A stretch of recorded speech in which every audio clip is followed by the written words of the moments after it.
Good morning, everybody. It's Roger Emerson with your Monday Music Moment. Those of you that have been following this know that we're in sort of a series here of everything you wanted to know about composing, arranging, and publishing, but we're afraid to ask. This is the third sort of segment. The first segment was who chooses the songs that you arrange. The second one was how much money do you make? And today we're going to talk about how I got started.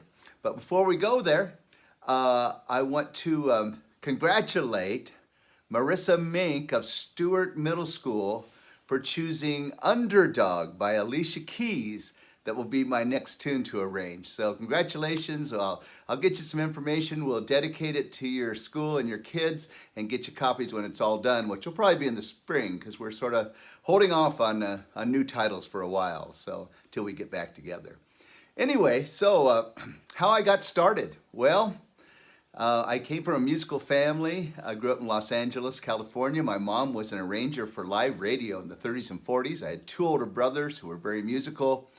At the age of 10, I begged her for guitar lessons, and I got started with a terrific teacher, Lou Morrell, who was part of the Wrecking Crew. If you've checked out that video on Netflix, it's really cool. It's about all the rhythm section players that played behind the Mamas and the Papas and the Beach Boys and that type of thing. So anyway, yeah, so I started playing guitar, and when I was about 13, I'd learned some bar chords and started writing songs. They weren't very good, but they were fun, and they certainly sort of got me started in that whole, listening and creating mode. And then when I was 14 or 15, I got into a rock and roll band with three great other musicians and started not only writing songs for the band, but also then lifting songs along with the band members, taking them off of records, doing them by rote, and then sometimes writing down some of the vocal parts, those types of things. And so when I was 16 or 17, started recording demos to pitch to record companies, thinking maybe I'd be a rock star. I had a lot of hair in those days. And so then I continued writing songs even after the group, when I got into college, the group disbanded. We all went off to do our things at school and whatnot. And so I kept writing songs and pitching songs to publishers to little avail. Anyway, so I ended up at a school with Kirby Shaw, who was very encouraging. He said, I think you ought to be a music educator. So I finished my degree at Southern Oregon University in just north of us where we live now in Mount Shasta, California. And so my first teaching gig was K-8, which I loved. I spent 4.5 years there, and I was teaching band and choir. My choirs were pretty good up until my 7th and 8th graders. Then they just weren't very good, and it was hard to find music for them. So I remember stumbling on a piece by Joyce Eilers called "Brighten My Soul with Sunshine," and I said, I see what she's doing there, this 3-part mix format where the guys have a little melodic part and a limited range. And I remember saying to myself, Roger, you call yourself a songwriter, so why don't you go ahead and write a song for your kids? So sure enough, I did 2 pieces. One was called First We Must Be Friends, and then I did an arrangement of Sinner Man.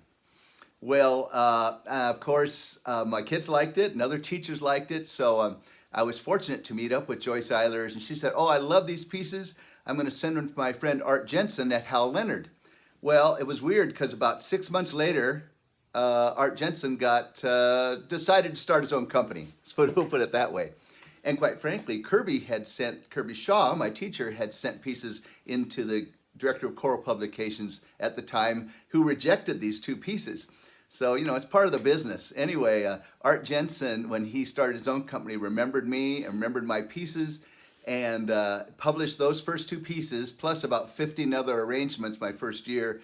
And those 2 pieces each sold about 70,000 copies each. So there just wasn't much competition in those days, and they met the need and have stayed in print up until this day. So that's 44 years ago. It's been a great ride. I want to thank all of you out there, all of you teachers that are working so hard to keep education going with your kids.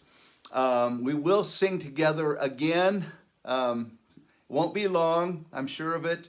this time next year we're going to be back to normal and singing our hearts out. So until next week, where I'm going to talk about my arranging sort of process. So if you're interested in that, I hope you'll tune in. Again, I'm sharing on Facebook, but it's my videos are available on YouTube. You can subscribe there and see them all. It's not monetized. It's just there, hopefully, to spread the good news, so to speak. So until next week, Roger Emerson. See you then.